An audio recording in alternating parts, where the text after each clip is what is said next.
Hey everyone, what's up? Luuk here. At low stakes PLO, one of the things that is happening very often is when you 3-bet that you enter a pot with multiple opponents. Today we're going to focus specifically on this situation where we are squeezing and we're getting called by at least 2 players. It's important to remember in these situations that we're not always supposed to stack off here. We have to think a lot about our range, our opponent's range, and the interaction with the board texture. Now today we're going to look at 4 hand examples that I gathered here where I am actually flopping a pretty strong hand. However, even if we flop a strong mate hand, it's not always the case that we simply should start betting here. Very often we have to think about the board texture, that it's not really interacting that greatly with our squeezing range, and therefore we have to consider checking as well. But low stakes PLO, this is an important strategy and an important element because multi-way 3-bet pots are occurring all the time. People don't like to fold pre-flop, they don't like to fold a hand facing squeezes, they don't like to fold a hand facing 3-bets, they just simply don't think enough about the reasons why they should fold pre-flop. Now today, 4 hands, and we're going to jump right into them. I'm going to play the hand first, and then we're going to quickly review it. I also got a few simulations lined up, bring them in to get some understanding of how we should play them from a solver or a GTO standpoint. Let's start off with this hand where I'm sitting in the small blind. The MP player open raises and the button calls. Now we are sitting on ace king king 10, single suited to the ace, which is a pretty simple squeeze in this situation. We have a strong hand, we have a lot of equity, and the hand plays pretty good in squeezed pots. So we squeeze, and both players call. Now the flop is king, queen, deuce, rainbow. And on this flop texture, we obviously have a very strong hand. We have a lot of additional equity. But at the same time, we're also heavily blocking our opponent's continuing range and stack-off range. Now think about it, like what would you do in this situation with this specific hand? And also with your range? How often would you consider betting here? And what sizing would you choose? Take a second to think about it. Maybe pause the video and really think like what's happening here. Our squeezing range obviously does hit this board with some of its range, but we're also having a lot of aces that don't really connect too well with this board texture. And those aces, they cannot simply start betting here. They cannot generate enough fold equity if they don't have the right blockers. They cannot stack off if they don't have the additional equity that is required. So those aces are going to check very often. Now what would you do with this hand? Let's see what I did here. I decided to bet very small. The MP player is sitting only on $12 in this situation, so that's roughly 25 big blinds. So relative to the pot, it's a very small amount of big blinds that he has. I bet small. The player goes all in, the button calls. We jam it in now with him having only $30 behind. The money goes in, turn is the nuts for us obviously, and we take down this nice pot. Now let's look at it from a solver's perspective and how we should play this exact board texture, because that is where we can have some takeaways obviously. So I'm going to bring in the simulation here. It's a very similar board picked from our flop database.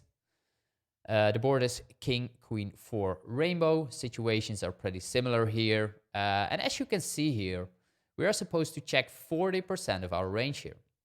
The preferred sizing is 56%, and we're only betting pot 3%. And when you think about it, that makes a lot of sense. Our range does have a lot of hands that do connect with this board, but also has quite a few hands that don't, and therefore those hands are mainly checking. Now the hands that we're betting are mainly preferring to use a half pot size bet here. By betting half pot, we can allow ourselves to have a few bluffs with hands that have strong blockers but are not strong enough to bet and stack off. But we're also not charging too much with hands that want to get action and want to get value. So if you look at the hand that we are actually holding here, ace, king, king, 10, we can see actually that this is supposed to be a pure check. And the reason is twofold. First of all, we are heavily blocking our opponent's continuing range and stack-off range. And secondly, we have to make sure to protect our checking range with hands that are strong enough to continue facing a bet, and also that don't really fear any of the runouts. Like in case the flop gets checked through by both of the players, like this hand is still strong enough to continue basically on any turn and also on most of the rivers, obviously, because we're having such a big overkill to the board. So this is a great example to check. Now, if you look at all the kings here, you can actually see that we are betting quite a few of them, like 70% of the time we're betting them. We're only checking around 24% of the time. But the kings that are checking, they have often a lot of additional equity and block us through our opponent's continuing range. And the kings that we're betting often don't have the greatest additional blockers or runouts. They just want to start putting in some money there, and they are not heavily blocking our opponent's continuing range with holding a complete overkill. So these hands, the hand that I had was a great example that we can check, especially if all players are sitting at 100 big blind pre-flop. Like in this situation, my opponent, as we can see here, he was on the flop only holding around $20 there. So he was pretty short. We decided to bet. He gets the money in there. And at this point, that's totally fine, of course. But keep in mind that, remember, our squeezing range, if it doesn't interact very strongly with the board, we should also consider checking some of the strong hands, like this one. Now let's move on to the second hand, which is where I am sitting on ace 5-5-4, double suited. We're sitting in the small blind. Again, this time the cutoff open raises and the button calls. Now, in game, I decided to squeeze. I'm not sure how much I like it. I mean, given the fact that the button and the cutoff are unlikely to have a high fold frequency here, the EV of this 3-bet or this squeeze drops quite significantly, and it makes it very much more marginal, therefore. In a GTO setting, this hand is totally fine to squeeze. I did squeeze. Both players call, and we see a flop that is 5-6-10 rainbow. So let's look into this situation as well a little bit more closely. First of all, how did I play the hand? I decided to check on the flop. The cutoff player also checks. Now the button jams or he pots at least, full pot. He's pretty deep, same as I am. We're sitting over close to 200 big blinds deep at this point. I decided to check raise with my bottom set and backdoor nut flush draw. The money goes in, and my opponent shows up with top set. So let's think about the flop situation, which is what we're here for today. What would you do on this situation?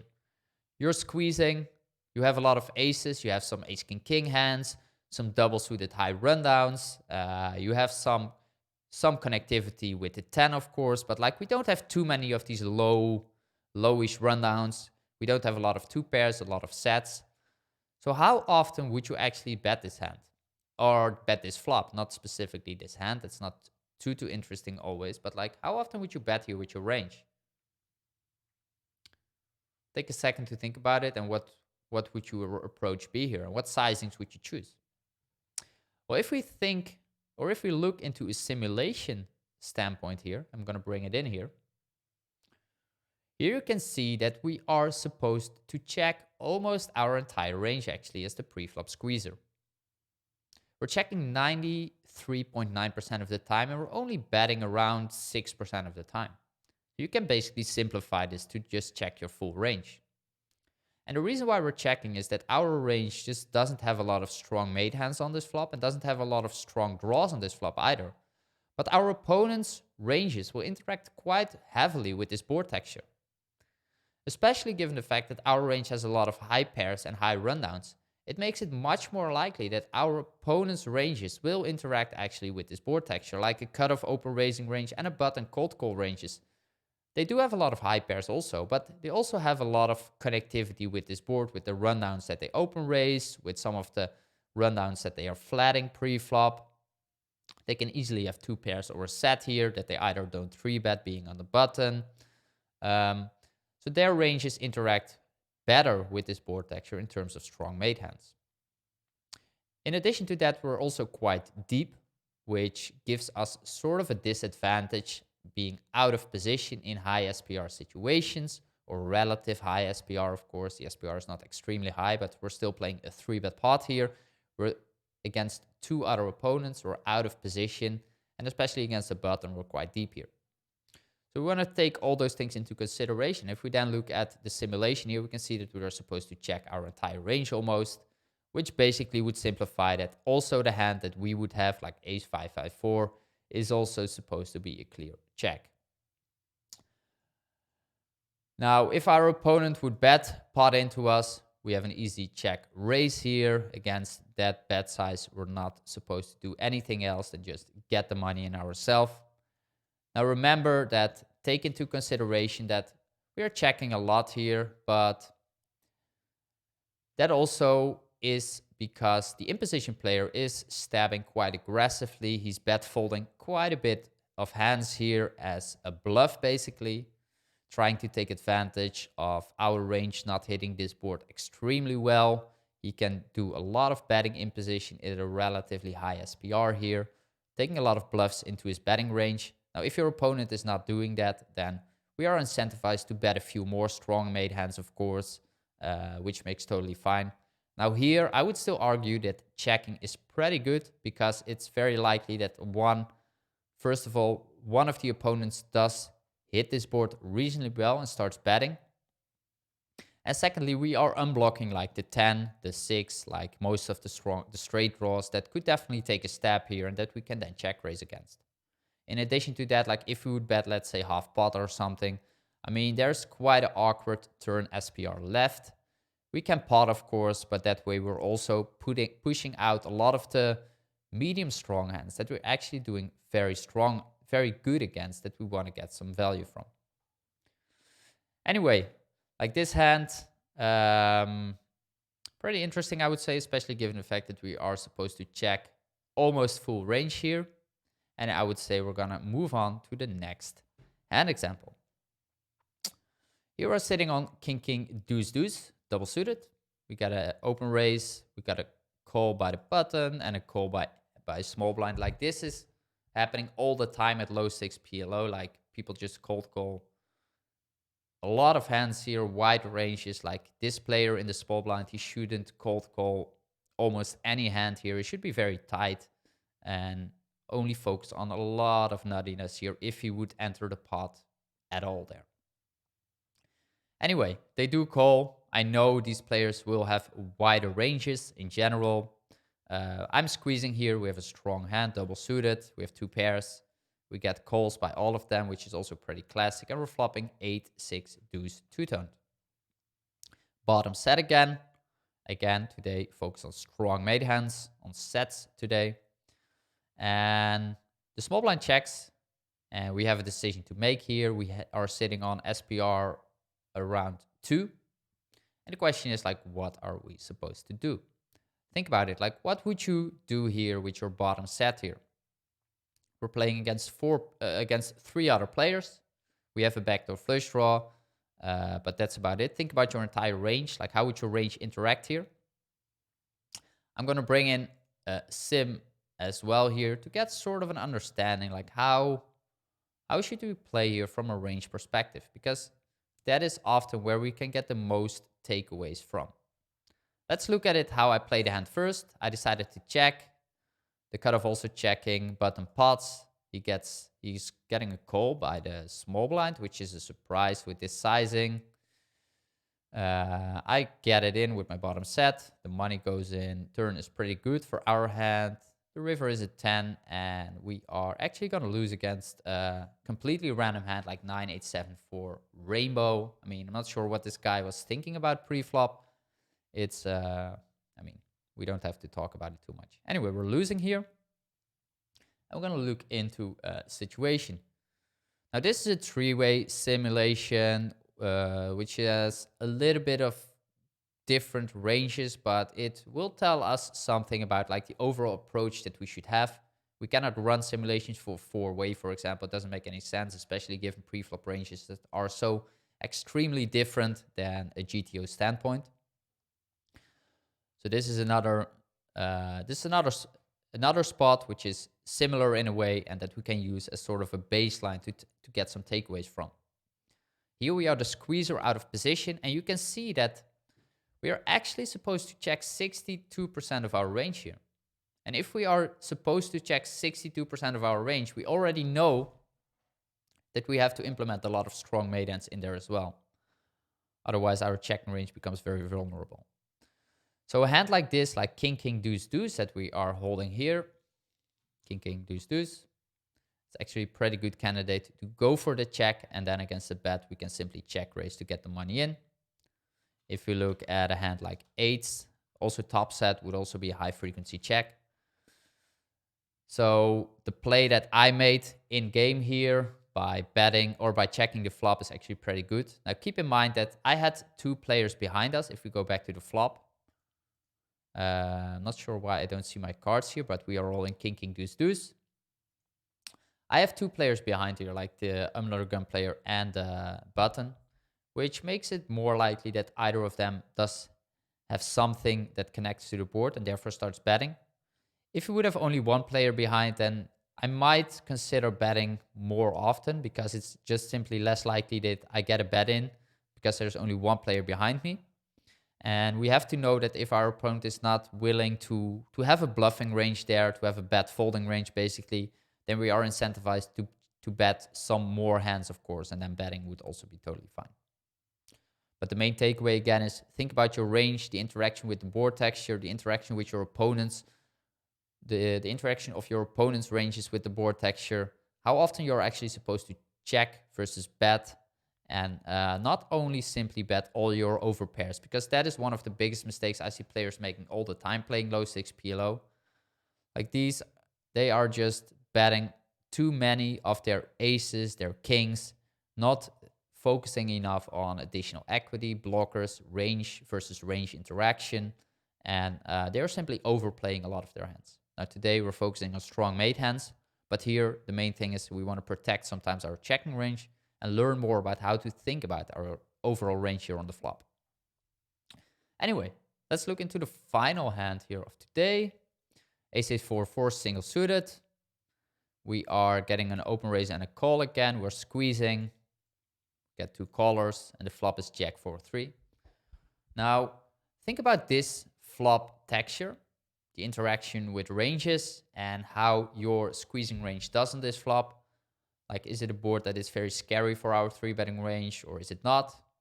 How likely is it your opponents will hit this flop? And what would you do with your overall range here?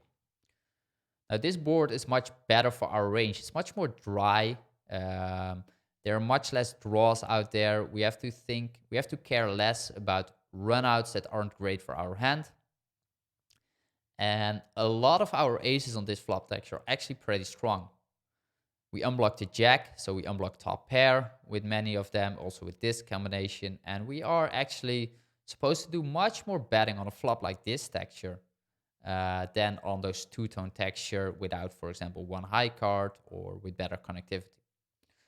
So a flop like this is very strong and very good for our squeezing range. And if we look into the simulation here as well, we can actually see that we are supposed to bet full pot on this texture now suddenly almost 80% of the time, which is very different than what happened with the other board textures, of course. And the reason is, like, this board is less draw heavy. It's much better for our range. We have a lot of our overpairs here have a lot of equity. They can have an additional straight draw. They can have a jack. They can have backdoor flush draws. And they do pretty well against our overall, or against the overall range of our opponents, because also their range doesn't really interact too strongly with this board texture. Now, our hand might be somewhat of a surprise, but bottom set here, aces 4-4, is in a GTO setting, would be a check to then get the money in there. So we are checking here in a GTO setting. I mean, the reason we're checking here is that we do have to implement some strong made hands into our checking range, because we do check 20% of the time. Therefore, the hands that we are mostly checking are hands that are very strong, don't fear too many runouts, and also block our opponent's stack of range. Now, holding 2-4s, of course, is one of those combinations. If we look at jacks, we can see that we're also supposed to check them mainly. So a lot of potting here. Let's see what I did in game. I actually decided to pot from a GTO standpoint, not the right play. We should do a lot of checking here. This hand would also be check. We get a call. The money actually goes in here and we run out with the nut flush. This guy holding ace, king, king, 10. And the other guy had a random 6-5-3 deuce. We take down a nice pot here with our nut flush. And yeah, that's about it, guys. I hope you enjoyed the video. We were talking about squeezing, thinking about range interaction with the board texture, stacking off, protecting our checking range, situations that occur all the time at low 6 PLO. So keep in mind that this is very important. Make sure if you enjoyed the video to give it a thumbs up and also subscribe to the channel, of course. If you want to see more of this, then you'll be notified next time when I do upload a video, obviously. If you have any questions, then obviously make sure to check it out below the comment section. Let me know what you think about the video. If you have any additional questions, then feel free to fire away there. Okay, this was Luuk today on YouTube with a new episode on how to play on low stakes PLO. Hope you enjoyed it, and I will see you next time with another episode here. Take care and have a great day.